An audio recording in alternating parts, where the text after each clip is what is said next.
What up, guys? Welcome back. Have you ever landed in a new city and just kind of felt lost in the social scene? Maybe you're swiping on the apps, but matches are rare, at least with the, really beautiful women, of course. And dates often lead to ghosting. Well, you want to change all that? In this episode, we're talking about transforming from the guy in town to someone with great friends, access to awesome events, and dates with impressive 8 and 9s. And the best part is there's no awkward cold approaching or day gaming or cringeworthy tactics involved. So stay tuned to learn how to do that. And I've got an awesome guest who's going to take us through all of this. He has an amazing product out there called New City Mastery. And he's teaching a lot of the stuff that I'm always kind of talking about on this podcast about growing your network, making yourself more attractive in the long run, and becoming a guy of higher status. And that's Brian Marckesano. Brian, welcome to the podcast, man. What's up, man? I appreciate the intro. You're listening to the Inner Confidence Podcast, formerly called the Leverage Podcast. We help you unleash the most attractive, charismatic, and confident you in order to attract quality connections, both personal and romantic. My name is Robbie Kramer.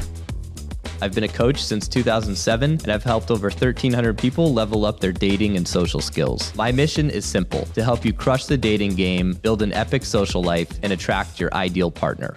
So when I first came across your course, I feel like it was only like a week and a half ago or so. And being obviously a dating coach and an online marketer, I was really impressed with your funnel and with the message of your product. So I want to talk to you both on this podcast about the actual, what we just kind of mentioned in the intro there about being a new guy in a new city and growing your social circle and status. And I also want to kind of get in behind the scenes on how you grew your business, how you built this funnel, because a lot of my listeners are guys trying to do both. And, I love that because in today's day and age, it's like getting a job and doing the 9-to-5 grind and all that shit. I could never go back to that. So I was impressed with both, like I said, your content and your business accoutrement, if I could use that word, to build this thing. So first off, how did you, tell us your story? How did you kind of become a guy who is an expert in this field? Yeah. So, the way that I see it is I've kind of found myself in a niche within a niche within a niche. So there's kind of this overarching dating niche. And then within that is going to be social circle. And then where I kind of find myself is a niche within that, which is I just moved to a new city or I'm totally clueless. I'm starting from scratch for whatever reason. And I don't even know what step one is. Mm-hmm. So, my entire course and my entire program is kind of built on the backbone of my backstory. So for me, I grew up in Fort Collins, Colorado. So that's where Colorado State University is at. It's a college town. And in high school, I played on the soccer team. So back in the day, I was pretty popular. I really had no issues making friends and getting into the parties and finding girlfriends and stuff like that. Oh yeah, well, dude, so basically, long story short, growing up, I didn't really have problems really making friends and stuff like that. I was trying to grow in my sales career, and that's how I kind of found myself getting an opportunity to move all the way out here to where I'm at now in Charlotte, North Carolina, to become a mortgage loan officer. And at first I was really excited. I was going to move to this new city. I was going to make a bunch of money. I was going to make a lot of friends, get a lot of hot chicks. But, the reality of being just kind of placed in a new environment with no connections, no friends, and really no clue, it was way, way more difficult than I anticipated. So I got into all the dating stuff, right? The pickup stuff, the traditional rabbit hole that a lot of guys go down, right? All the way down to the very bottom until you're reading things like The Game and The Mystery Method, and you're downloading all the ebooks, and you're just really trying to figure out just how to better your situation, right? And what happened for me is I went really hard on that. I really dove in deep, and I found myself setting up 2 or 3, I was double booking, triple booking myself on evenings for dates. I don't know if you've ever done that. I have, and I don't know, I guess the part of me that's a overly neurotic Jew, like being late for things or flaking on people. I have a hard time with that. So I did it. I did this challenge way back in the day where I tried to go on 30 first dates in 30 days, and I succeeded in New York City. But after doing that, I was like, okay, that can be difficult. But what happened? Did you do it, or how'd you feel about it? Oh no, yeah. I mean, I was killing it. Like it was totally successful, right? It was such a hit. Like I was just really like dialed in on text game. I was dialed in on approaching and setting up dates, and like, I just really like mastered this like skill set. And I was like double booking, triple booking, like just making sure that I was like really like, seeing results for myself. And like, I guess what I kind of found was that even though my dating success was good, I was still kind of on the like proverbial streets socially. I wasn't really getting invited to anything. I didn't really have many friends that I could really see myself like building a company with or growing long term, like down the line in the long run. And for that reason, I kind of decided that I wanted to switch up the plan. I was able to kind of take that dating success that I had, and I just decided that I was going to like parlay it into, let me try to figure out a way to really make connections and make friends and stuff like that. And when sorry to cut you off. I just wanted to reiterate what you said, because I think it's so important. Just when you're doing the hardcore, maybe not hardcore, but when you're like going on a ton of dates and approaching girls and doing the online dating thing, and you're like, you're just kind of crushing that, it's easy to start to feel like, well, is any of this building anything for the future? Right? It's like, okay, yeah, I hooked up with this girl, or I've got that girl on my rotation or whatever. But if you're not growing your network and you're not meeting the right guys, and you're just kind of like this hunter, there's not a big payoff for that down the road. Now, don't get me wrong. I think that's a crucial step for guys to go through if they don't have those skills to attract women, or if they're really uncomfortable or awkward on dates and that sort of thing. I think that can be a really important skill set to build. But it seems like what you're saying is that you were doing all this stuff, but it felt like what is it? What's the bigger picture? Is that right? Yeah, no, I mean, it just like, I kind of just felt, I mean, like I call it the proverbial streets. Like I might have felt like I just wasn't like a person that had like wealth, and wealth being like breadth to my life that's like colorful and vibrant with like real opportunity and real relationships with guys that I was proud of and stuff. And actually, to be honest with you, it even started to kind of give me a bad reputation, right? Because you go on enough dates, you do enough approaches, and again, like I was doing all of this like just to try and just improve myself and really just reacclimate myself to somewhere new. But looking long term, that behavior is actually preventative of having long-term success, because I'll get into it in a minute. But I mean, your reputation is on the line, especially in your own city. I mean, you basically just what you said, right? Is like in the long run, it actually started to develop me a bad reputation amongst the guys without me even really knowing it. So that becomes a problem further along. And like you're saying, right? I mean, best case scenario with this whole strategy that I had was that, maybe there's like a hookup, or maybe, maybe you find a girlfriend, right? But I mean, if you're the kind of guy that's all you're really looking for, like you really need to consider that that's an extremely like short-sighted point of view. Like there's so much that the world has to offer, and there's so much opportunity. And it's really just understanding some like basic social skills beyond, looking past just your desire to like, conquer women or finally master, chicks and stuff like that. So do you think one thing I talk a lot about is kind of the distinction between hunting versus farming. And right, like the obvious reference there, in case anyone isn't totally sure, it's that hunting is you're doing the things that you were kind of mentioning, right? You're going out a lot of dates, you're approaching girls, you're online dating. And farming is the idea of kind of building a social circle and allowing those contacts to effectively marinate and then eventually you end up dating a bunch of girls from the social circle and having awesome experiences. And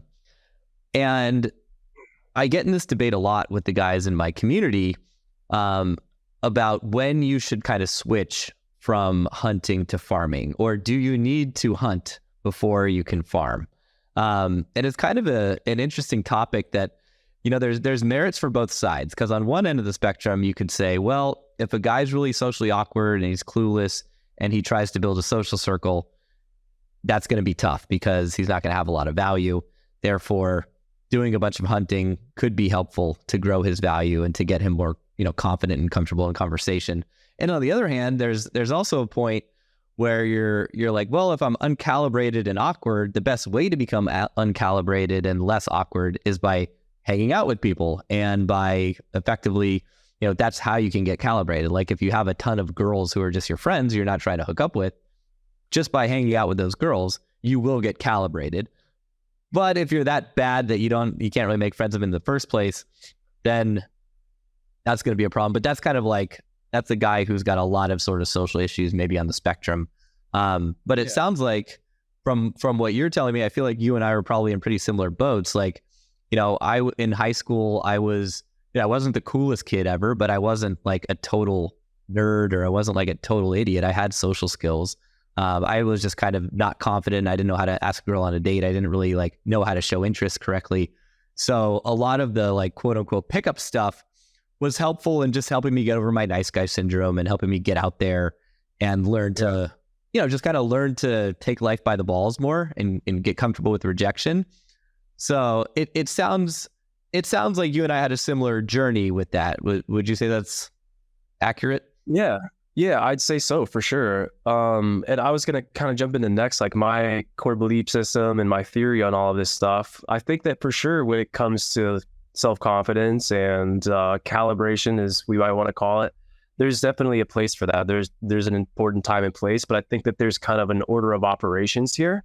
And I think that's kind of like the problem. So that's the reason that I created this program. Yeah. So like I said, I didn't go to college. Afterwards, I was in personal fitness. So I've always liked coaching, and I've always wanted to help people. So I always knew I was going to do this eventually. What I kind of discovered as I look back was the problem that I'm noticing in this whole community is that there's a coach on every single street corner telling guys how to game girls, right? Dating coaches selling get your dream girl in 90 days is like selling crack to a crackhead. Because I'll tell you right now, if you can start from zero and get a girlfriend in 90 days, she's not your dream girl, bro. Because totally. By default, a dream girl should have been vetted over the course of like at least a year. So yeah, if you're a guy that wants to get into a relationship before you know who it's with, the problem with that is that it's anti-seductive, because really you're looking from a place of like neediness, right? And you're not emotionally self-reliant at that point. So that, like, not only is it going to not help you to actually get a girlfriend if that's what you want, but the person that you get into a relationship with, I mean, that's not the framework for it to work out in the long run. So, I mean, again, like there's a whole different game when we're talking about retaining a girl, turning her into your girlfriend. If you're attracted over 2, 3, 4, 10 years, right? So that's a big component to this. Yeah, I mean, that's one of the biggest things I see with both my clients and with my own journey was, you know, you get into this, you know, you start reading self-help and you get into the dating and online, you know, based self-help community. And if you're in a place of scarcity, the first thing you want is like, I just want a girlfriend, right? Right. Or you say, I want my dream girl. Of course, it's kind of one and the same. And the problem with that is obviously who you are at that point, right? You're already in such a place of scarcity that whoever you're going to attract is probably not someone you're going to be, you know, very successful with down the road. You know, so I'm always telling, you know, my clients or whoever, I'm always like, if you want your 10, which is effectively your version of your dream girl, you better be your own version of a 10. You better be the dream guy. Because if you're not, like, you're just what are you doing? So if I would have told myself, don't get into a relationship, Robbie, just keep working on yourself until you really feel like a 10 and then consider a monogamous relationship, I would have saved myself so many years of pain. And, you know, a lot of the women I ended up dating that we broke up for one reason that was kind of within that framework. It would have saved them a lot of pain too. I mean, obviously there's learnings within that, but for the guys, you know, if you're listening and you're like not having abundance and you're thinking about, I want my dream girl, that is completely wrong. Yeah, it's not going to work. Yeah. So on one hand, we've got these crackheads, these crack dealers selling crack to crackheads, right? These just like straight to the point, 90-day dream girl dating coaches. Right. I realized that it was definitely something kind of more in the middle here, which is like, I realized that by becoming aligned with high value guys, when you're in with your tribe and you've got your crew and you guys are building and growing and expanding and taking over, the opportunities come to you, the women come to you, there's leverage. It's just like such a more effective setup. When I started allocating 100% of my efforts to bringing value to the high value guys in my city, that's when everything changed. So I started to kind of, try to teach myself more about like guy game. Like how do you game guys? How do you become friends with guys and have social skills with men? Because I just ignored it for so many years. I was looking at men either as the enemy or as improvised wingmen at the nightclub. Right. So when I made a fundamental mindset shift around becoming aligned with guys, that's when, like you said, you're going for the shepherd, not for the sheep at this point. Yeah, it took me so many years to come to that realization. I was doing it from day one, and the way I was doing it was finding wingmen, right? And the guys that I really resonated with, like I always did a good job on my journey of, I was unreasonable in the fact that like I would travel, I'd fly up to San Francisco to like hang out with a good buddy, and we'd go out and like talk to girls together and have fun and try to like, bring girls to after parties and that sort of thing. But I always thought it was about the girls. And then in hindsight, I realized like, no, all of my growth came from just hanging out with that guy and having fun with him and pushing our comfort zones together. And if I look back at all the girls I dated, most of them I met through another guy, right? Either through his social circle or just while out hanging with that guy. And all the times I went out like solo hunting are the times where it felt cringy, it felt bad. And so that was one thing I really loved about your course, was that there was this focus, which is so anti to most dating advice out there, which is like the money's in the men, not the women, right? Yeah. And when I look back, I'm like, yeah, that's totally the case, except no one's talking about that.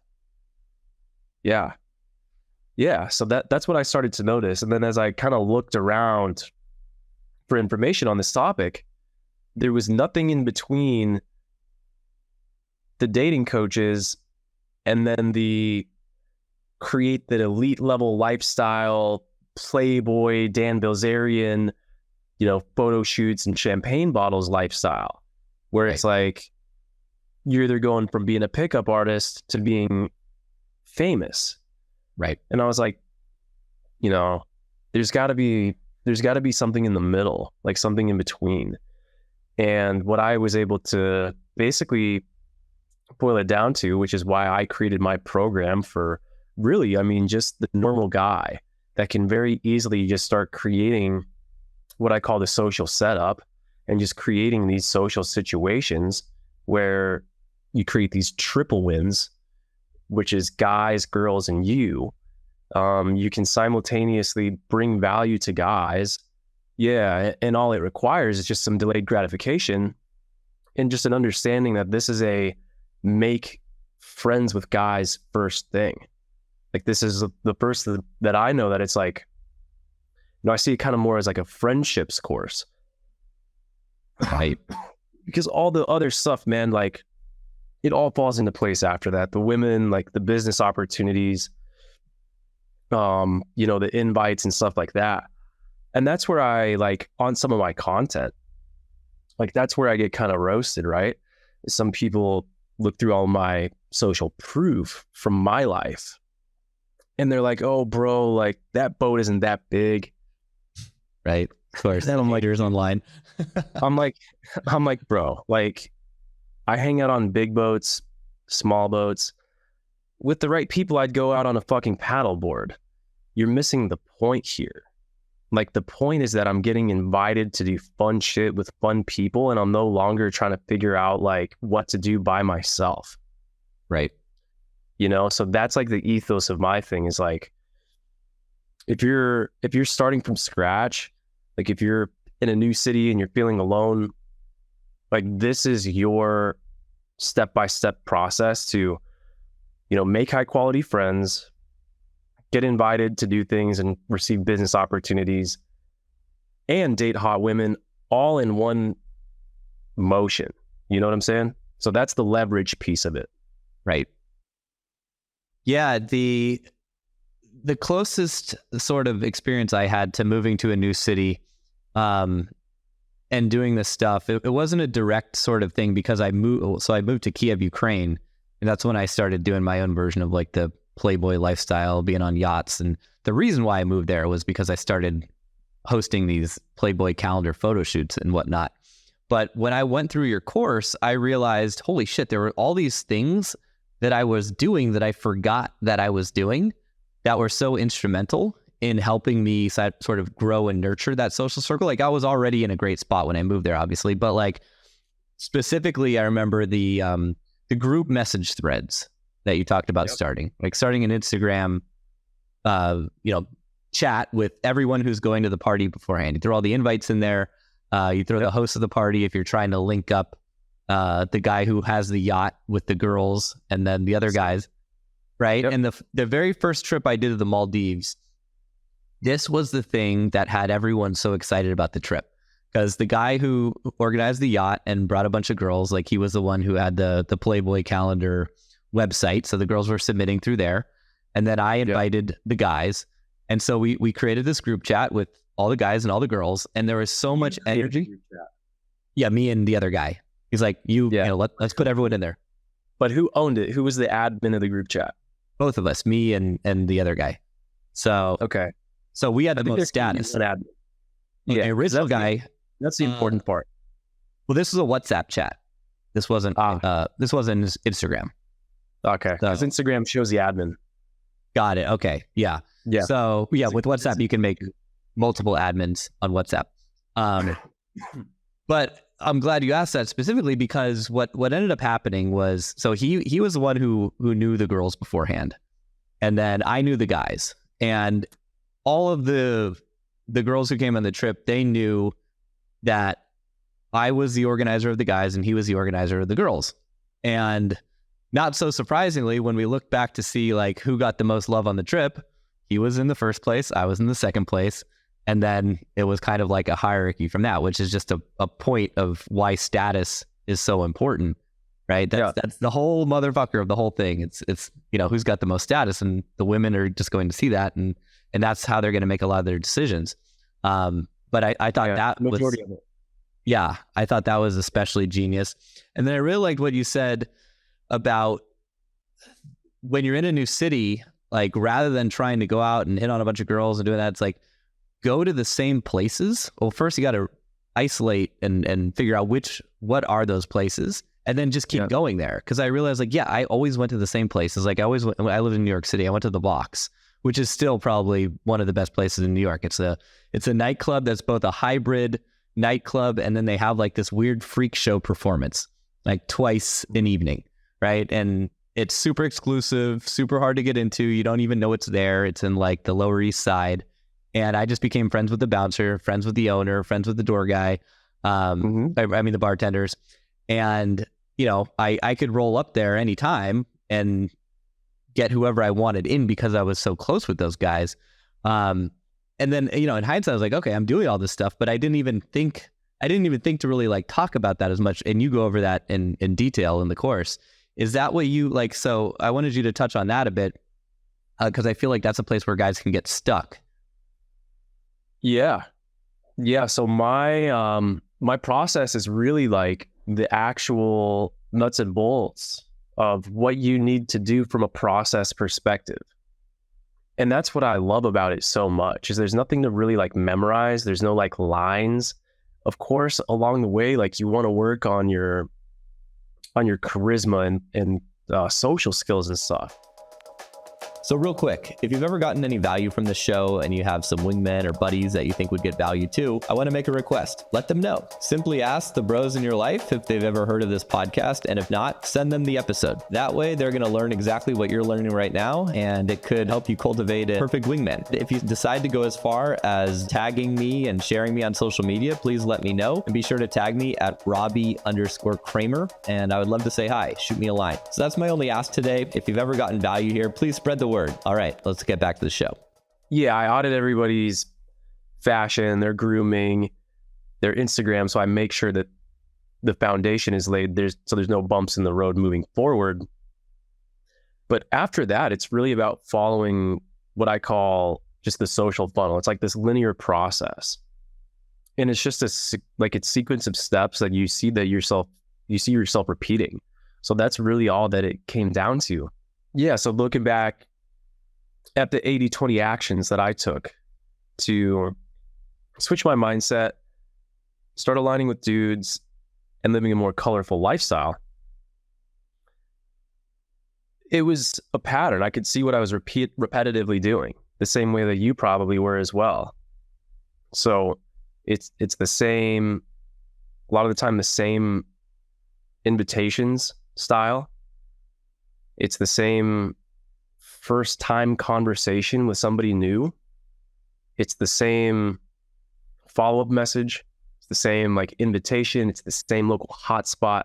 Like, so there's all these things that you don't have to understand game. You just have to understand positioning. And we talk about things like hypergamy, pre-selection, social proof. Like, these are all attraction switches that go completely unverbalized.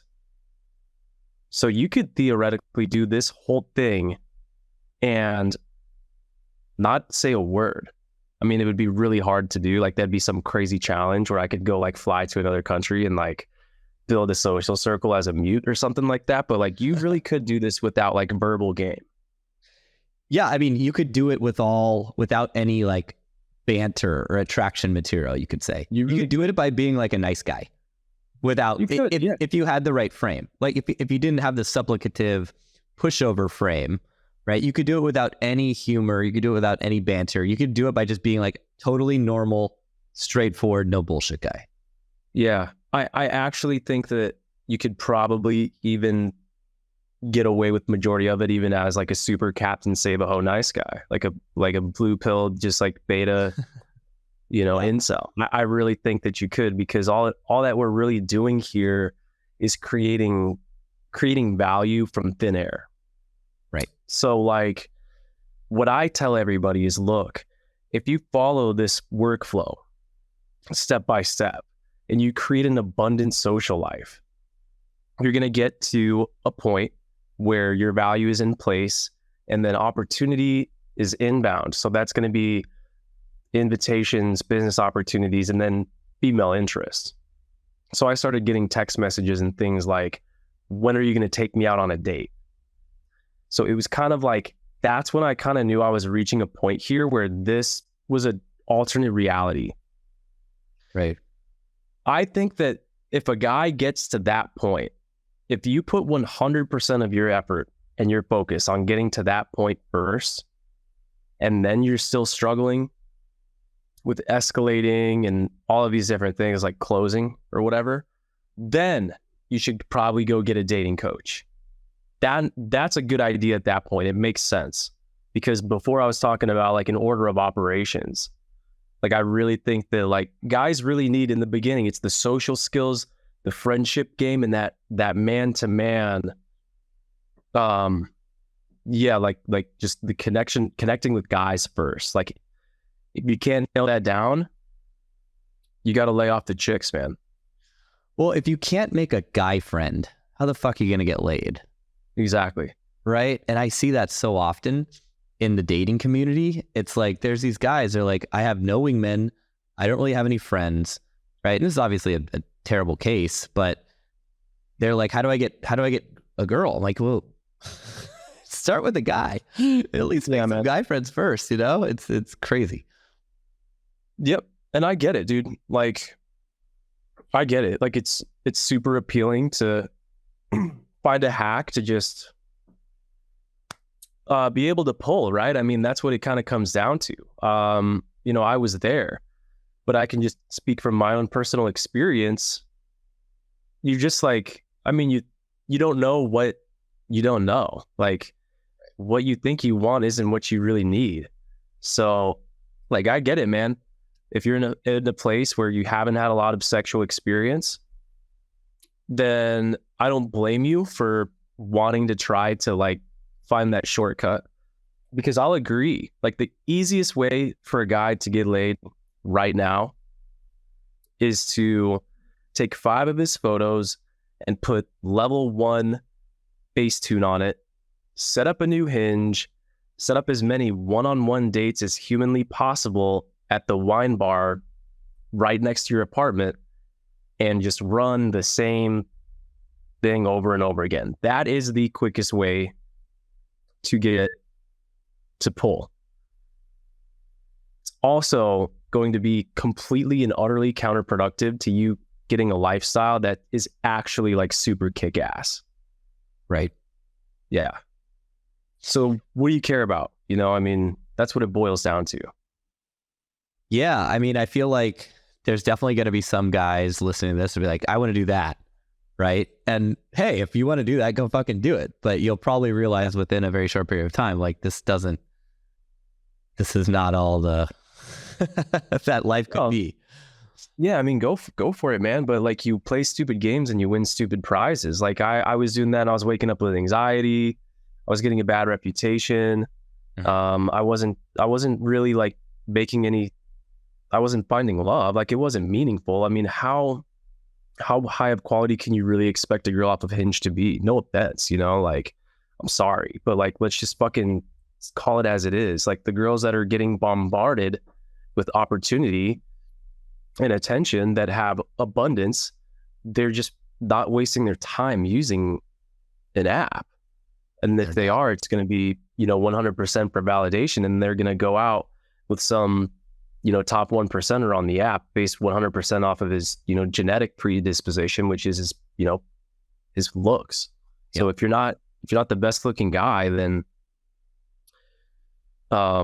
this is definitely, you know, like you talk about leverage, like this, you know, this is the play for underdogs. For sure. Well, it's how you can, you know, if you got blessed in the looks department and you're tall and dark and handsome, there's a guy in my community, we call him Prince Charming, because he literally looks like Prince Charming. He's tall, dark, and handsome. And I keep telling them, like, dude, I know you're on the apps and you're banging 6s and 7s occasionally on the apps, but he wants a 9 or a 10, right? And in the looks department, he's a 10, right? Yeah. And he is not even getting close to that on the apps, right? And I keep telling him, like, get off the apps, like, stop wasting your time on there. But the girls are out there. I'm like, dude, you got to think longer term.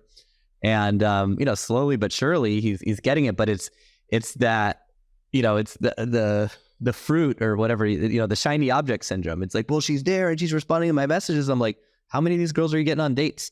They're not going out with you. They're going out with the promoter or the cool guy who they've been following on Instagram, and you know, they notice he's going out on a yacht, and then they get that invite. They're flaking on the date for that shit, right? They're not going on these online dates, even if they're on Raya or, you know, like, the only actual dating site where I feel like the flake rate is not insanely high is on these sugar daddy sites, like Seeking Arrangements, but the girls are getting paid a lot of the time.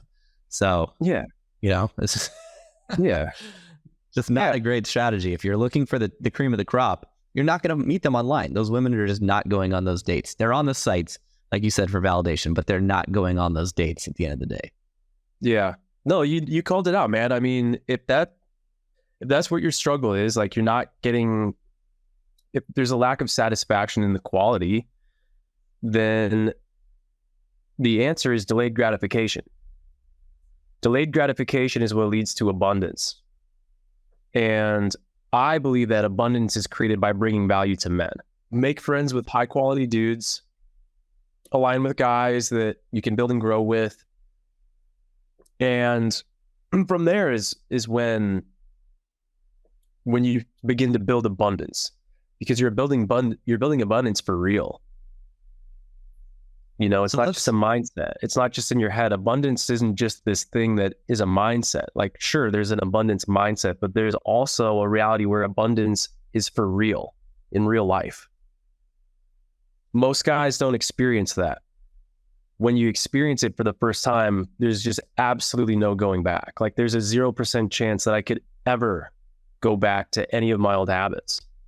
It's just like I said, I mean, it's kind of like getting unplugged, you know? I mean, these inbound text messages from women that are like, when are you going to take me on a date? To me, that's like a ripple in the matrix. And Sure. those are the clear signals that your value is now in place, right? And you're on the right path, because you're going to have an abundance of opportunity that comes to you, not you chasing it. I want to circle back and talk about what you just said, which was flirting with guys to get to a place of abundance, because the guys hold the keys to the kingdom. And that's something that is probably... I didn't say flirting. I said that. Sorry. That's what I call it in my group. But there is a way to flirt with guys. It is similar. Yeah. Yeah. Mm-hmm. Yeah. The way I tease them. Yeah. What I call flirting with guys is just teasing them, busting their balls, right? It's the locker room banter and the locker room talk. Yeah. And the thing that I notice, it's like whenever you feel like there's a guy who's higher status than you, you revert to like the nice guy mentality. Like, oh, I should compliment him. Like Brad Pitt, you know, if some celebrity or whatever is in a room and asking him like about his latest movie is going to be lame, right? Like, yeah, he doesn't want to fucking talk about that. But if you were to go over there and monologue about how, like, if I were to say like, oh my God, I'm such a fucking neurotic Jew and blah, blah, blah, blah, blah. And I like shared about me, he would probably be interested in that, right? Because everyone else is asking me, oh, tell me about, you know, the time when you killed a bunch of Nazis and Inglorious Bastards. He's like, I've fucking talked about this a million times. He's like, he doesn't want to talk about himself, surprisingly, right? And I've met a lot of celebrities through just, you know, my follies. And I don't know where I heard this advice, but I was like, just like, Robbie, put on your inner narcissist hat and talk about yourself and give them no validation, give them no credit, and then they'll like you. And that actually worked. You know, it's so counterintuitive. So, yeah. And you talk about that, you know, in your course. And so can you go into that a bit? Yeah, there's just a couple of like social skills when it comes to dealing with guys, right? So especially for successful guys that are not better than you, because I don't believe that anybody's better than you. They're just ahead of you. Right. So you want to talk to people that are ahead of you the same way that you would talk to anybody else. Same thing with like hot girls, right? But it's about talking on their interests, not their expertise. So like you said, if he's a movie star, I'm not going to ask him about his recent blockbuster. Whatever his interests are in real life is more of the conversation, right? But then I'm always starting conversations with some kind of tease. Like, for example, I've got a friend here that, you know, is just a very successful guy. And he drives this bulletproof tank. And, I mean, most people probably supplicate and want to get in it and want to take pictures with it and all this different stuff. Wait, it's a real tank? No, it doesn't like have a fucking... A gun? Whatever. Yeah, it doesn't have a gun, but it's like, it's hardcore, dude. And when I see him, I say like, dude, you wouldn't believe it. I was trying to get in here and park my car, and some fucking asshole has his tank parked in the front. Like, what the fuck is up with that? Right? So it's like, you got to go negative. You got to go. So that's where there's a little bit of this kind of like, maybe there's a little bit of verbal game that's involved. But again, you don't really have to worry about that until you're really starting to kind of like hit this tipping point where it's like now you're getting introductions to successful people every single weekend, which can happen fairly quickly. But there's an order of operations. Like, we deal with one problem at a time, Right. So let me give you a hypothetical example. Let's say you're a dude who, you live in Copenhagen, Denmark, right? You work for the government in, some sort of engineering or tech job. You make, I don't know, 65,000 a year, which is pretty good money. Enough to have whatever your basic needs met, spend some money on whatever dates. And you want to try to start executing this new city strategy. And you've figured out which are the hot spots in your city.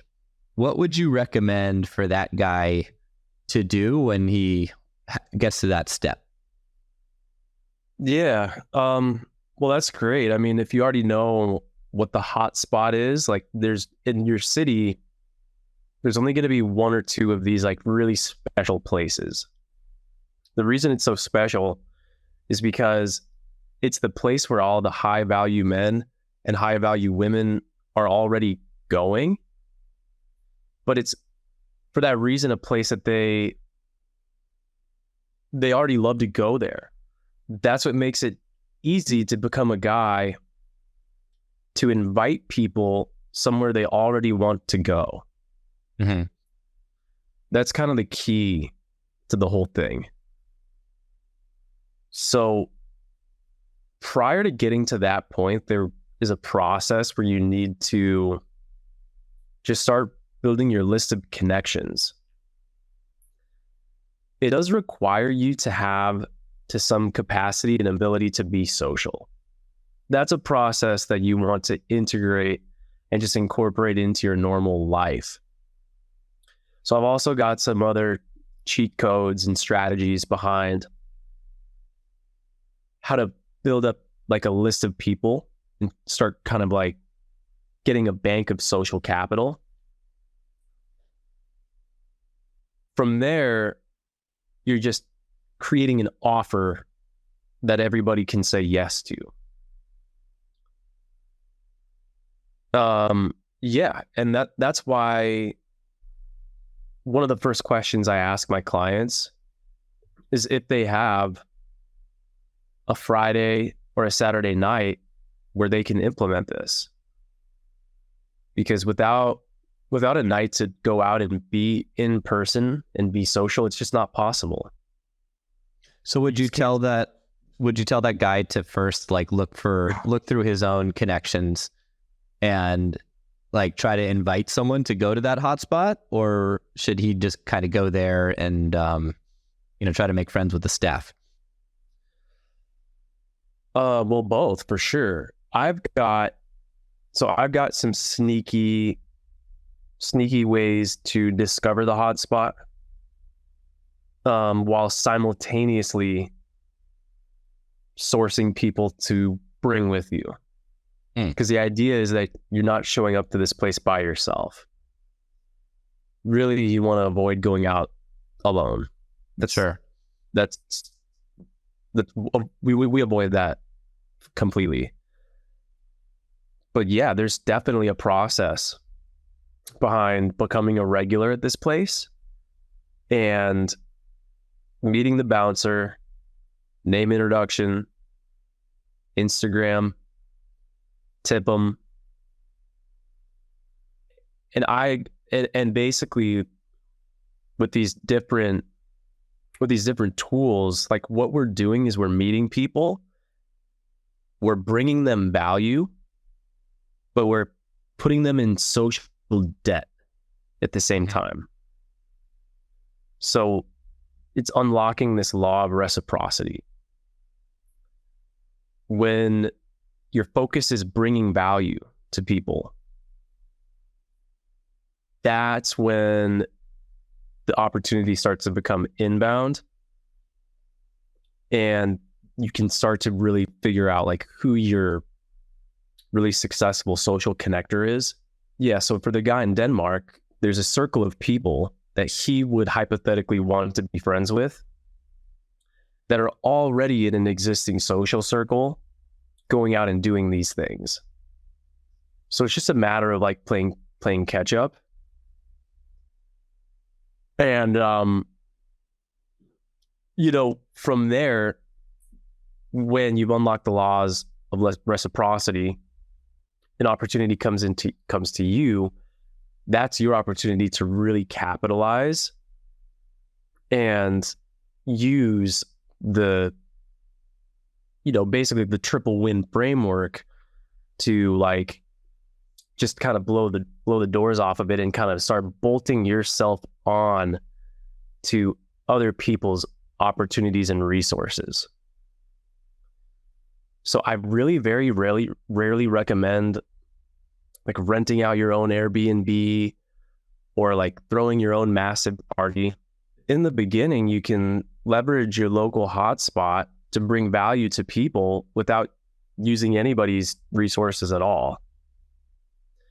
And then the next step after that is getting opportunities to kind of bolt on to other people's opportunities. Right. And then you can kind of start to leverage other people's resources. Mm-hmm. That's the most ideal situation, but that doesn't happen unless you bring something to the table. So understanding the fundamentals behind this process of what people value and how that works is the key. And right. Really what it is, the secret is just relationships. I think you called it being the glue guy, right? Like being that connector. Mm-hmm. Yeah. Think about it, man. Like, think about a guy that already has it all. He's already got all the money. He's already got everything that he wants in life. Like, what could you really bring to somebody like that already has it all? Well, it's probably not anything of material value. It's not money. Good vibes is a good place to start, right? But how about relationships with fucking awesome people that he's never met before? Doesn't better than that. That's for sure. Nothing better than that, right? I mean, even if you're single or married too, right? So yeah, show me a guy, even if the guy is social and he's out with his wife, even that guy wants to be around interesting, beautiful women and cool guys, right? There is not a single guy invited to do stuff too. Of course. Yeah. In fact, I would go as far to say he needs that for his marriage. Mm-hmm. That's a really good point. Otherwise, it's, like I have to remind myself a lot of the time to, and it's funny that I have to do this because I'm like the most social guy. I was the most social guy ever before, when I was single. But there is obviously this tendency to like just going to work and focus on, my individual goals and, let the side of me that would like go out and network and meet other people, like slack off a little bit in that. And I always remind myself, no, don't do that. Foster these connections, because it's always the connections that lead to other really cool things in life. It's those experiences and it's the people it's not what you know. Yeah, man. And I mean, that's what women, a big part of it, look for in a guy, right? Long term, to maintain that dynamic. Like you have to have a engaging, interesting, colorful life that you bring her into. Well, one of the big components of all of this is Instagram. And it's kind of like all roads lead through Instagram these days. If you're trying to be successful socially without Instagram, you're entering a world of pain. And I get it. I used to be kind of anti-social media. I wanted to be the guy living his life, not the guy trying to document his life. But I just feel like the world has changed. Maybe you could get away with that 6 or 7 years ago, but now, Instagram, it's not real, but everything about like the results are real. Yep. And if you meet someone cool, I don't care if it's a girl or a guy, you're probably going to follow up with them through Instagram. You're going to check on them through Instagram. You're going to just end up staying in contact. I tell my clients, like, it's so pointless now it's not pointless to get a phone number, but why would you get the phone number when you get the Instagram and you could have all of this extra data on who she is, what she likes, what she's doing, and she can get the same on you. So being that is such a crucial piece, how do you often get guys who come to you with like zero Instagram or just a bunch of, most guys who come with like, they have a bunch of old crappy pictures. They all need to be deleted or archived. Yep. The quality is really bad. There's random people in the photo. The guys who you've seen that have been signing up for your program, how bad is their Instagram? And what do you tell them to do to get it in shape? Yeah. I'm actually like, sometimes I'm really shocked how bad it is. Like, I just wonder how it's possible. Just because, like, you say you want this like amazing dating life, like you really want a cool social circle, but you don't want to have to like worry about posting on Instagram. Like, I don't get that, because if you just pay any attention to like the direction that the world is moving at all, like everything is becoming online. I mean, think about it, man. Like, you've got things like the metaverse that's, people talk about all the time. It's not just a trend. Like, it's a real opportunity. So you don't have to use Instagram, but for guys that don't have results, like, how can you complain? Because guys that aren't using it are just losing to guys that are simply putting in more work. So they come to me with a bad mindset about Instagram first. I think there's a misunderstanding. It's not just an app to scroll on, reels for hours, or just, waste your time like watching people's stories all night long. Like, it's legitimately like a CRM tool.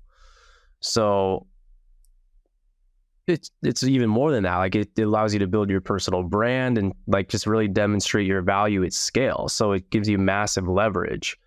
So when I explain to people what the process is, like, it's not possible without Instagram. Right. Because like you talked about, just try it. Go out and get somebody's phone number that you just met and try texting them 2 months later and just see what type of response you get. You're going to have like a 90% chance that they're going to reply with like, who is this? Just because people... That's what you're going to get. Yeah, like people just don't remember. There's nothing there for them to remind you of them.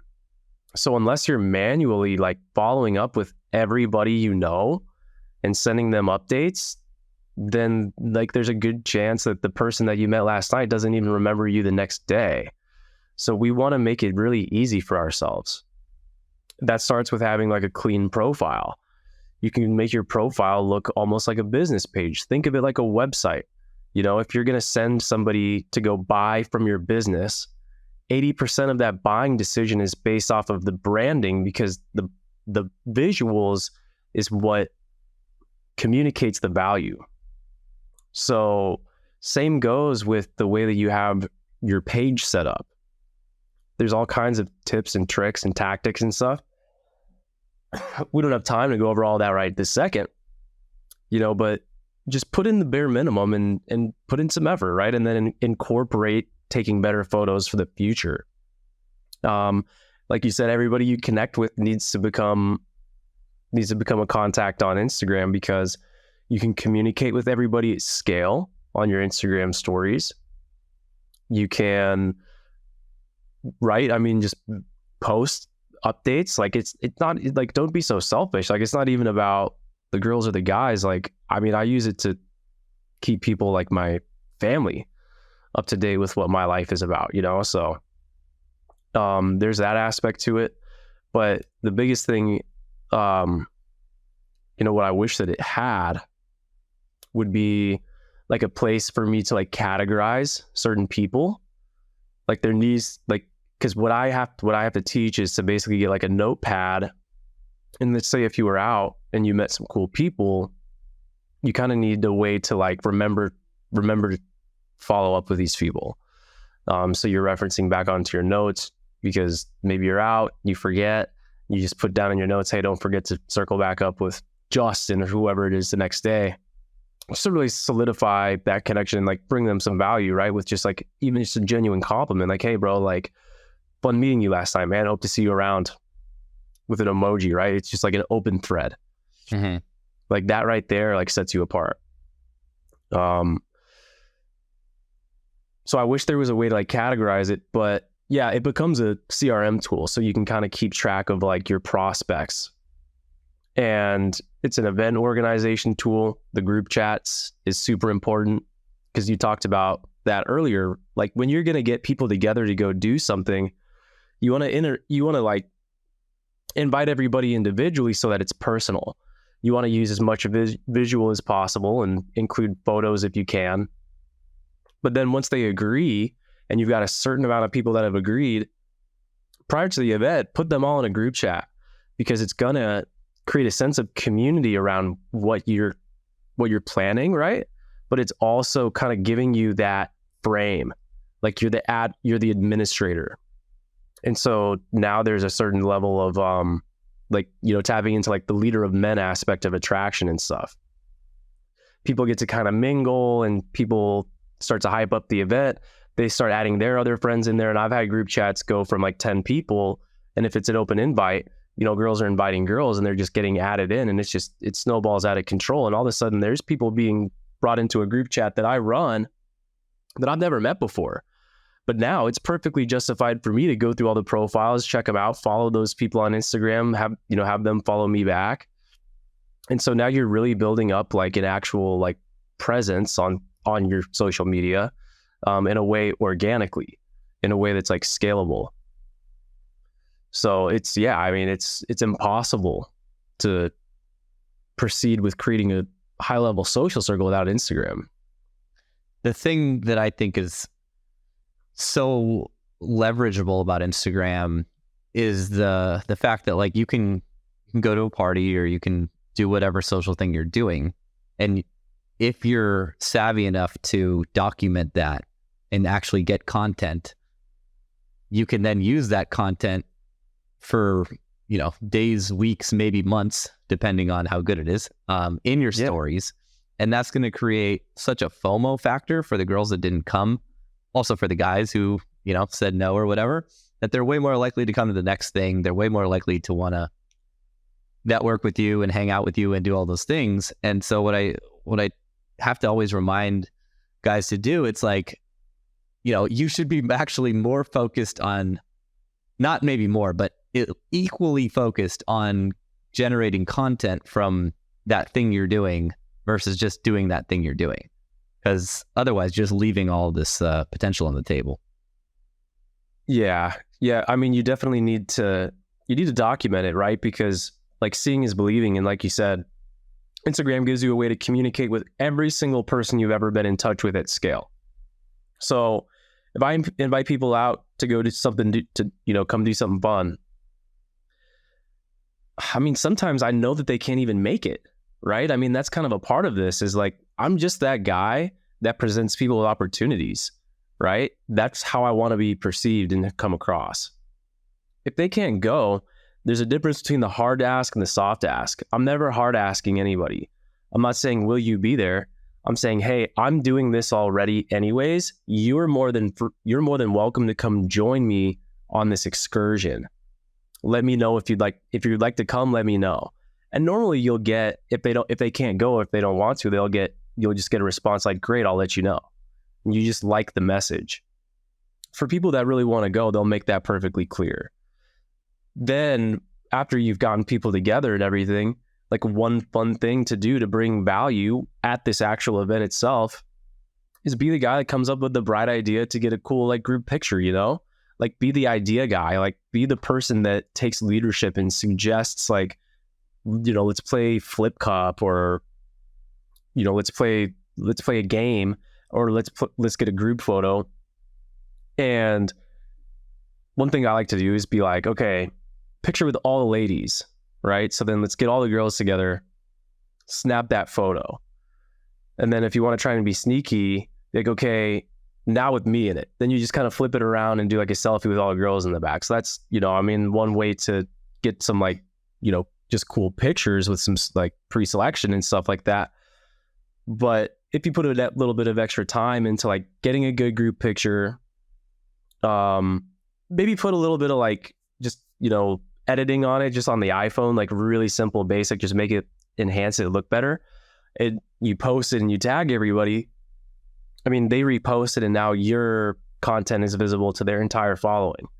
So like this is orders of magnitude more powerful than like anything that's been available in the past. Because if I have 10 people in a photo and they all have 2,000 followers on IG, then my photo is theoretically being seen.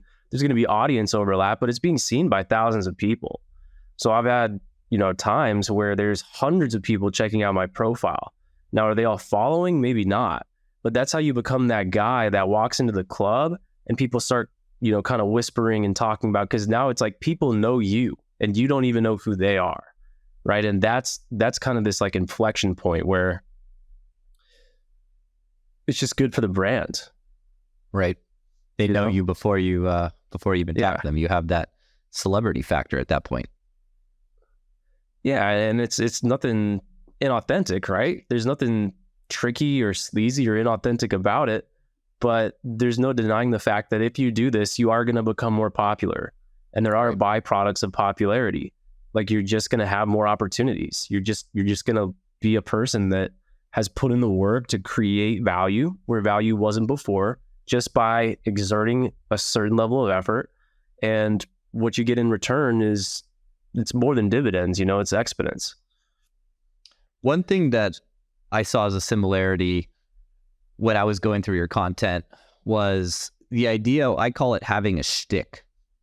For me, one way I leveraged my resources was I had vacation rental properties, and I would offer those properties to host parties or events. I knew some promoters. I'd be like, we can throw the party that you're having, instead of throwing it at the club, we can do it at my vacation rental. Right. So then it was kind of like that triple win that you would talk about. And you mentioned that you have this cool sort of photo booth thing. Can you talk about that and any other ways that you feel like guys could sort of figure out what their shtick is, or come up with another creative way of something they could leverage in the social scene?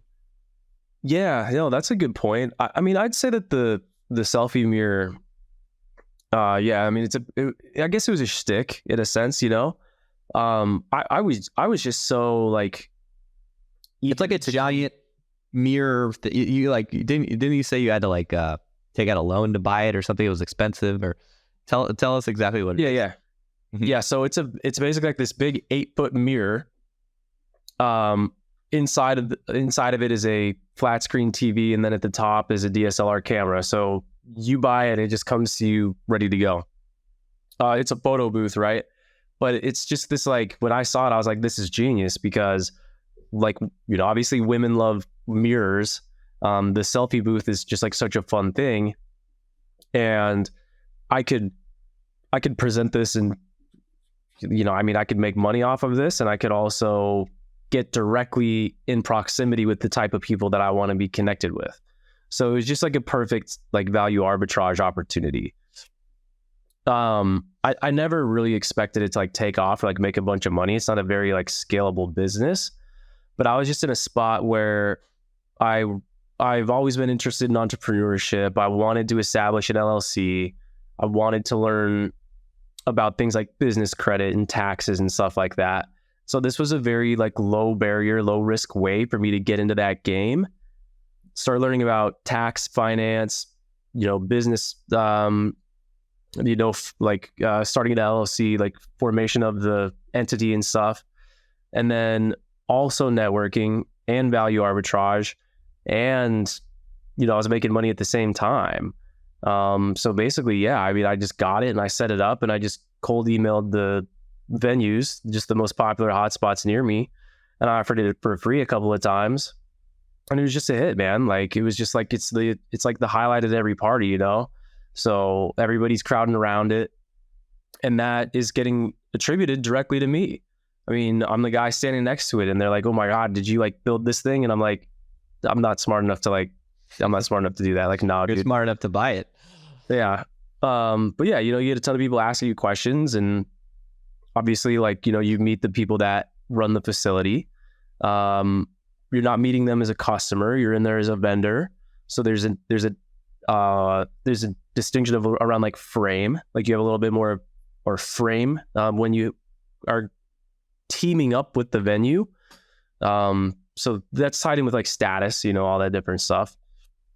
And yeah, I mean, it got to a point where I was just getting so many inquiries that I just told people that I was just kind of done, you know, because it was getting really, really tiring. I mean, I was running events every weekend. A lot of the time from people I didn't know. I was going to weddings and all this different stuff. And I just kind of started to diminish, you know, the returns started to become diminishing. But I recommend it, you know, for guys that want to like learn about that stuff and like really like do care that much and like see the vision behind like really what can come from having your social circle be so large. It's a play for sure. 100%. Yeah. It's the most, I'd say it's the most like slept on value arbitrage opportunity that it's around, honestly. Yeah, I thought it was genius because I've seen a lot of guys get into photography, right, and offer those sorts of services as their shtick, right? But that requires you to be behind the camera a lot of the time, and it's not as easy to enjoy the party when you're effectively working. But this is great. You're the photographer. You're getting credit for all the photos without taking them. So. Dude, yeah. I mean, yeah, it's just like it automated. I mean, that's leverage right there. I mean, it's just this automated system. You set it up. It's got these LED lights that go around it. So it looks super cool. It's unique. Like, it just brings value to the situation on like every single front. Mm-hmm. And it's a passive thing. I set it up and then I can go kind of mingle around the party. I can post it on my social media. I can create a reel with my business page and the personal page. Like, there's just so many different components to it. I would say that along my way, I was going to say in my journey, it was definitely a necessary component. For sure. Yeah. It's like a crucial piece of the pie. And that's how I felt, like I mentioned about having my Airbnb places, you know, that was the thing that I could always leverage, which gave me a ton of status because I'd host parties and after parties. And the girls would always be like, whose place is this? And the guys would be like, whose place is this? And it was a good place. So that produced the status, and it wasn't even my place. I didn't own it. I was just renting and subletting it, you know? So I couldn't even been able to afford it. It was just my place. You're still responsible for it, you know? Oh, exactly. I was generating the capital and making it work. You were responsible for it, and to that degree, there comes a certain level of like, you know, accountability. Like, something breaks or something goes wrong, like that's on you, you know. So like, you are taking a risk. Like, it like you're contributing to the exchange. You know, you don't get something for nothing, but it's just about what's the most leveraged and easiest way to do it for the highest rate of return.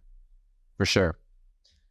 One thing that you talk about also that I felt like is really important is, and you've touched on this a bit, you know, during our conversation today, but it's just the idea of delaying gratification and getting to the point where you have enough inbound lead flow where you don't really need to, you know, be pursuing women and chasing women. Because I found that the women you want, if you chase those women, they're going to instantly know that you're not the guy. Right. And I made a very conscious effort many years ago when I was single, before I met my wife, that I was never going to ask a girl on a date unless I was 100% certain she would say yes. And it was always the same sort of messages that you were mentioning, like, when are you going to take me on a date? Or when are we hanging out? Or why did you invite me to your last party? Right? Mm-hmm. And then even in that case, I would often invite her to a group thing because I didn't want the, the pressure and the following what that meant about us, right? Because like once you take a girl on a date and if you hook up with her, there's this standard sort of trajectory towards a monogamous relationship. And I didn't know if I wanted to be monogamous with these girls, and I didn't want I didn't want that pressure of like, okay, now she's in my rotation and now I know within 3 months I'm going to have to, have the talk with her and it'll probably go sideways. But I knew instead I could just invite her to something I was already doing. And a lot of the times those resulted in like wild after parties. And if she saw me like, playing a game of spin the bottle, truth or dare and kissing a few girls and whatever went down, she's going to be like, okay, clearly Robbie's not monogamous. If I want to be with Robbie, I kind of get the deal. And then she could either opt in or opt out of that equation. But that required, like you said, delaying gratification and getting to the point where you're just like, you're not asking girls on dates and you're not chasing them. And I feel like that's such an important message because that's so the antithesis of what most guys want to do when they're in scarcity. So, do you have any thoughts on that, or what you can do to inspire a guy who's like on that brink of like, yeah, I should do that, but it's just like, well, I don't know. Yeah, I mean, dude, it comes down to like having a basic understanding of attraction from a psychological level. Rejection breeds obsession. So to get her chasing you, you can't be constantly going directly at her. Like you can't chase something that's coming at you. So when you change up your approach to be more indirect and just let her be, but make it more inclusive, like let her be a part of what you're doing already, not only is the compliance hoop smaller and easier for her to jump through, but in that interaction, she sees in real time that you have value. And it can't be verbalized. I always talk about the James Bond effect. Like, what is it that makes James Bond so fucking attractive, right? Well, it's the fact that he's like a well-dressed, handsome guy, sure. But he's also, dangerous. He's also talented. Like he, shoots and doesn't miss. But he's not explaining that to you at the bar on a date. Like women see him in action, and that's what really creates that attraction is like, he's not focused on me. He's focused on whatever it is that he's got to get done. And you can take that principle and apply it to your social circle. And when she sees you in action, you're talking to that successful guy, you're interacting with these other female, whether they're friends or what have you. Like these are the things that women really look for. And you can't do that anywhere else. You can't explain that to them. She has to see it with her own eyes. And when you're so busy, when you have this abundance of people vying for your attention, even if you just got a bunch of people together at your local hotspot, like that is what opens up that space and allows her to feel things like jealousy, right? Like fear, like we call it like dread, right? So she has to have those emotions, those negative emotions too.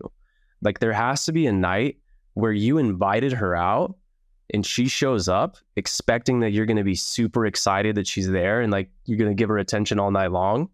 And you're just so busy, you totally forgot that she was even around. Like you forgot to have a conversation with her altogether. That's when you get the message later that night or the next day where it's like, you're a dick. Like, what the fuck? And then you're like, what are you talking about? Like, you didn't even talk to me the whole night. Like, oh, you were there? And they're like, yeah. Like, sorry, like I must have been busy and I forgot about it. And then they're like, well, when are we hanging out again? Right? So to get her chasing, you have to get her chasing. Like the seduction has to be her idea. The relationship has to be her idea. She has to be the one escalating because that's what gives you the dynamic, which is where you basically control the frame. You set the terms of the relationship. And then from that place, you decide where it goes next. Because otherwise, you're just like, I don't even know how to explain it. I mean, on the other side of that is just you're just not giving her the space to feel those emotions and to chase you. It's super counterintuitive. Like from the nice guy blue pill perspective, like you think that you need to treat her like a Prince Charming. But that's not necessarily the case in the like initial courtship. It seems very counterintuitive. And again, I don't say to do all of this like on purpose. Like you're not being manipulative. Like it's actually done entirely by accident. Like you actually are busy as fuck. Like there is legitimately that many people that you're interacting with that you actually forget to talk to her. Not because you're reminding yourself, right? You're setting a timer, don't talk to her. Yeah. Yeah, no, you got so much stuff going around. You're the host of the party, or you're the VIP because you've invited everybody and you're busy. You're busy, yeah. And again, it doesn't have to be some crazy event. I mean, it's just as simple as like figuring out the hot spot in your city where people already want to go and just being the guy that had the bright idea to get everybody to go at a specific time. Right. That's it. It's that easy. We were talking before we pressed record about our necklaces here. And how fashion's an important piece of the pie as well. And just wearing something that can start a conversation, give someone a reason to talk to you. I went to Burning Man back in the day, I was telling you, and I stayed in a camp, and this was basically how we got our food, right? And just when girls be like, "Oh, I like your key," I'll be like, "Oh yeah, I went to Burning Man." Like, "Oh, you went to Burning Man," and that starts a whole conversation. And we're also joking how like, these dog tag things, military people will come up to you and they'll be like, "Were you in the military?" And you're like, "No, but yeah, I like it." So you tell your clients to you tell your clients to get these. Is there anything else that you recommend that's an easy sort of win when it comes to fashion? Yeah, well, so there's kind of like a whole looks maxing protocol, and these were just hacks and tips that I discovered, not through all of like all the other like courses that I took and stuff like that, all of the other mentors that I've had, but also just observing, right? Like the top guys in my city, like what were they wearing? What were they doing to their appearance, to their image? And I would kind of start to connect the dots and make it all make sense. So your fashion is definitely one piece of it. The main thing with that is color coordination. We can go into more detail if you want, but the next thing is your grooming, right? So there was like some study that was done where women were asked to rate men's level of attractiveness based on the shape of their face, like without any of the features, right? And what they found was that guys that had more of like an oval shaped facial structure were more attractive for whatever reason, right? So that's where like, kind of growing out the beard a little bit to create a little bit more of like the oval, kind of like shaving the side too, so that it's not puffing out, and then like styling it so that it's, this way.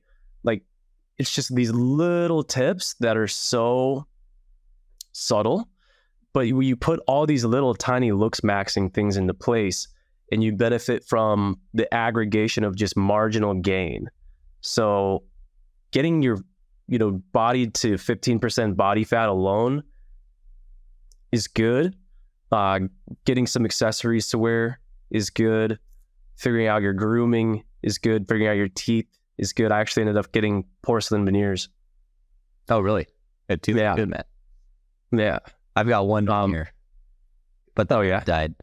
That's I had to get it, but I've seen clients come in with just horrible yellow teeth, and that's the first thing that I tell them to fix. It's like, you're not getting anywhere with those teeth. Dude, yeah, you gotta go get Invisalign, and you gotta bite the bullet, man. Like I wish somebody would have told me so long ago, but it took a good close friend of mine that I asked him. I was like, dude, like what the fuck do you think it is? Like, why don't I get matches on these apps?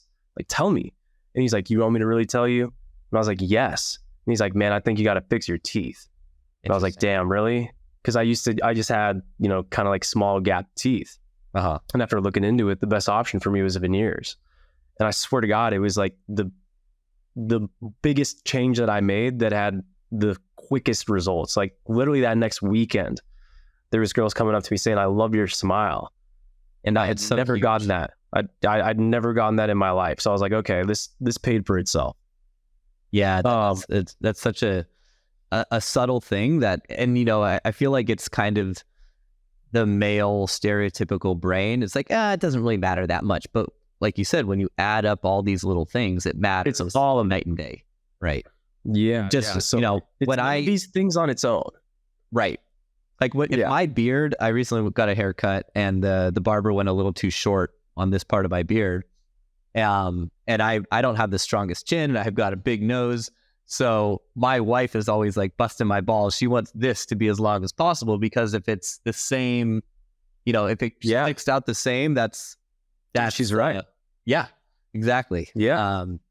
I don't know why. I mean, you know what? Like, I'm sure there's some book somewhere that can explain it to you from an evolutionary perspective, but you know, there was also a thread in my Discord about should you grow a beard or not, and absolutely. Yeah, absolutely. Like one of the guys was like, well, the Gen Z girls don't like beards. And I'm like, they can say that, but if you look at the data, you know, they've done data studies on this. They almost always opt for the guy, not necessarily the full beard, but, you know, similar to what you and I have. And my beard isn't even that great, dude. Like, I wish I grew better facial hair, but the whole like looks max, the idea behind looks maxing is like, dude, just take whatever you have and make the best of it, right? Right. Like, I can't make myself taller, but I can put 1-inch insoles in my shoes to make me a little bit taller. You know, it's like you don't want to like, it's not about changing yourself or like conforming to societal norms. It's just like, it's more to be like a lifestyle and a mindset of like, just give yourself the best odds wherever you can. Why not? You know, take the opportunity if it's presented, you know? I really don't see anything wrong with that. I mean, it's a competitive world. Like, you just want to give yourself advantages. You know, if it's something that doesn't resonate with you long term, then you can always back out. You know, I could always shave my beard. I could always take the inserts out of my shoes, which I don't wear those anymore. I did for a long time. And it helped my confidence a lot. But nothing's permanent, man. Like, be open to change. Just give it a try. Sure. Try it on like clothing, and then if you don't like it, you can return it, you know? It's my take. I started losing my hair around the age of like 21, 22. My grandfather was totally bald by the age of 19, and my dad, he was also bald at a young age. And he's a dermatologist, so he knows everything about hair loss and skin, of course. And the whole myth that the hair comes from the mother's side is bogus. But, you know, he had me on Rogaine and Propecia, you know, finasteride to basically stop the hair loss for a really long time. And, you know, I'm 41, but like 3 years ago, I got to the point where I was putting that like powder in my hair. It's called like keratin building fibers. And that would, my hairline was good. So I would just kind of dump it on the top and I'd look way less bald. I wouldn't look bald at all. Basically, it looked like I had a full head of hair. But eventually I got to the point where if I'd go swimming or if I'd get sweaty or something would happen, like then it would be obvious. I felt like this brown dirt, like dripping down on my face. And I thought I was faking the funk. I thought that like no girls could notice, but in fact, they all could notice, but it didn't matter because I had already progressed past that stage of it mattering where they already liked me. They're like, oh, okay, whatever. He's just trying to look as good as he can. It's no different than a girl wearing heels. Eventually, I went and got a hair transplant, which I felt was a great decision because, you know, now every time I look in the mirror, I'm like, oh, great. I like how I look, right? I didn't do it for other people. I did it for myself. Yeah. And, you know, so I always tell guys, like, why not? Like you're saying, why not make yourself as attractive as you possibly can? You'd be stupid not to. Yeah. Yeah. Why not? That's my philosophy. Why not? If you don't try it, you can always change your mind. Hair transplant, veneer is not exactly the same. That's a big decision. It's costly too, you know? Right. But I did mine in Turkey. You'd say the same thing I say about my teeth. Say again? I got mine in Turkey. It was $2,500. That's it? Yeah. Wow. Istanbul. If you go to Istanbul, like you'll notice all these guys wearing headbands with the bald heads. Yeah. They just went for a hair transplant. Like you'll see them everywhere. Yeah. So that and girls with my buddies. nose jobs. Yeah, two of my buddies went and got hair transplants, and it looks fucking great. I didn't know that it was that's less expensive than my teeth. Yeah. Yeah. If you get a hair transplant in the US, it'll probably run you about 10 grand. And they actually do just as good of a job, if not better, in Turkey, in Istanbul. They even pay for well, I was living in Ukraine at the time, so it was easy. There was actually a Turkish clinic there, so I didn't even have to go there. But they will pay for your flight, I believe. That like the $2,500 is included in the cost of the airfare if you go from the US. Don't quote me on that. Dude, that's useful information. I did not know that. Yeah. That's cool, man. And you get a trip to Istanbul. I'm still pretty good. I don't know how. I mean, I'm 30 now. I'm pretty solid. Yeah, you look coming in gray. Like I'm getting grays. I don't really mind that, to be honest. Oh yeah, the girls love the silver fox. I'm not a gray. You know. No, but I mean, at some point, I'm probably gonna need the hair transplant too, and I'll 100% do that. I'm gonna need it again. I mean, you can kind of see it's still a little bit thin, right? And all they do is they just take the hair from back here, and they, it's a long procedure. It takes like 7 or 8 hours because they're taking these hairs out one by one, and then they're planting them up here. And the reason why that works is because of the proteins or whatever in your scalp. You never lose the hair in the back or the sides, right? Yeah. And so when they put those hairs up there, you'll never lose them either, but you will continue to lose some of the other hair, like, just based on, your normal hair loss, but you can keep going back. There's enough forest down here to cover the forest up here most of the time. So yeah. And they can do like 3,000 grafts at once or whatever. Yeah. And then the last thing too is working out. Mm-hmm. So I think I tell this to a lot of my students, is working out isn't even actually about, a part of it isn't even actually about getting the results. Working out for a chunk of it is just to give yourself the delusions of grandeur. So how like you go to the gym and you do a bunch of biceps and then you get that pump, right? And you just, even though it's your first day at the gym, you got a pump on your biceps, like you feel like it's actually like bigger, like you feel like you're stronger, even though like your real, like in reality, results probably are like nothing at all. Even that right there gives you that little bit of like kind of delusion of like, what I am, like it just gives you free confidence, right? And it's just because it's really a matter of the delayed gratification piece, like some self-discipline. Like your brain gets rewarded for putting in effort, and for that reason your confidence can increase even if you're not actually seeing results. Like just by going and showing up and getting a pump, like that alone can make you feel more confident. It's not even about, like, obviously you want to go long term and you want to get real results and get to 15% body fat, but in the beginning, especially for somebody new, if you're just starting on like a fitness journey, don't even worry about the results, because the confidence actually comes way before that. Oh, 100%. I've had this exact experience that you're talking about last night, where at the beginning of the workout, I'm doing some stretching in the mirror. And then by the end of the workout, after I did a bunch of bench press and, some other like upper body exercises, I'm looking in the mirror. I'm like, wow, I look way more jacked. Yeah. It's just like, yeah, ridiculous. But you right. Feel that it's a real thing. Definitely. Yeah. So yeah, man, is there anything else that you feel like we didn't touch on, that's part of, your ethos that's super important? Or no, man, I'm honestly just really grateful to jump on here and have this conversation with someone that can actually see what I'm seeing. It's just really rare.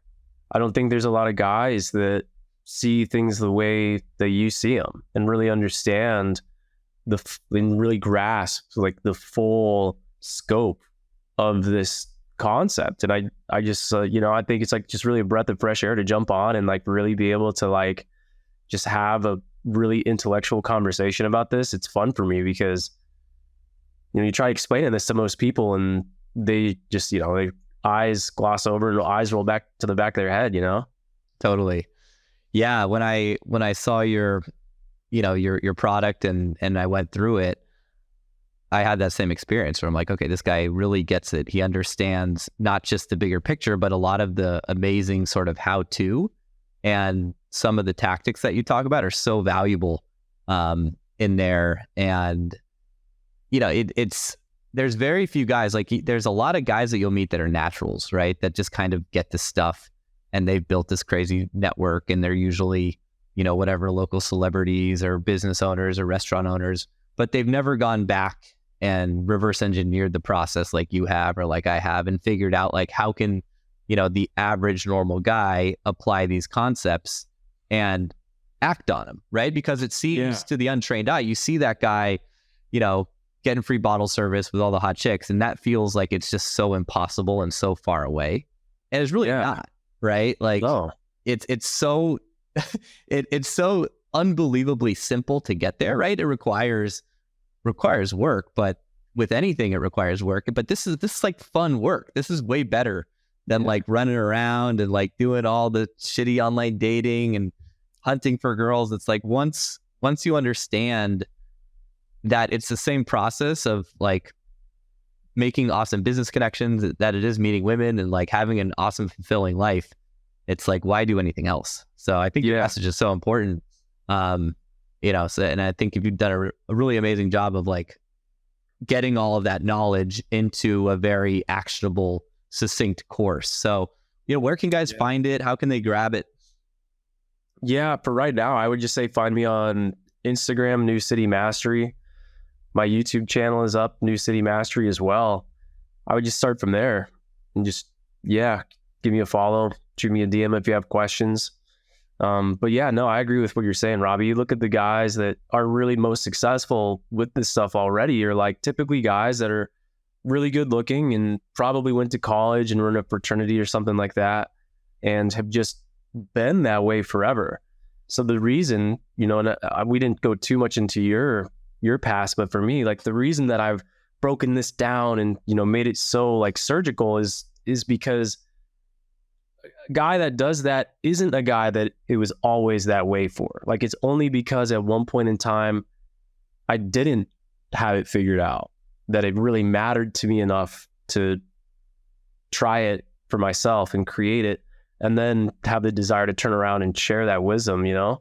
So yeah, that definitely, that resonates with me, man. And it's been a pleasure speaking with you about it, bro. So we'll have to do it again.